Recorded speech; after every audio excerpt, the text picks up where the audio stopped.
So I just received the Galaxy S24 Ultra and now I'm going to unbox it.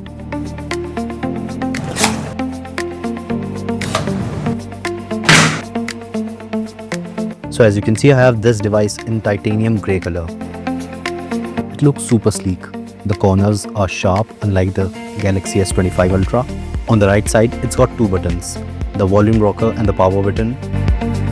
On the left side, there's nothing. And you got the SIM ejector tray on the bottom side. Here's the Type-C port, here's the speaker, and here's the S Pen. Okay, let's put it aside and see what do we have in the box.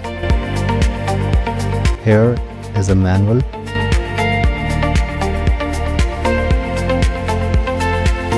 Here's the Type-C to C charging cable, the standard one, and right here is the SIM ejector tool.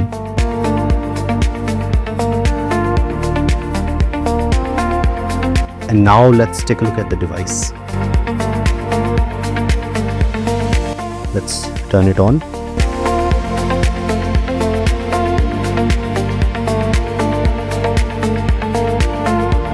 And there's the Samsung logo.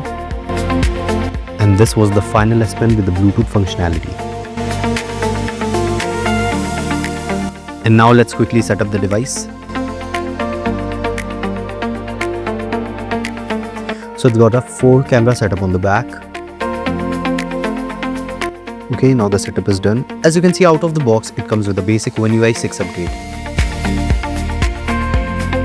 As you can see, this is the notification panel of the older One UI. Now let's check the weight of the S24 Ultra. It's really heavy at 232 grams. But surprisingly, it doesn't feel that bulky in hand. The corners are really sharp, but the overall feel of the device is very premium. This was the first Samsung device to come with the anti-reflective coating. As you can see, the screen glare is very minimal. And that was the unboxing of the Galaxy S24 Ultra.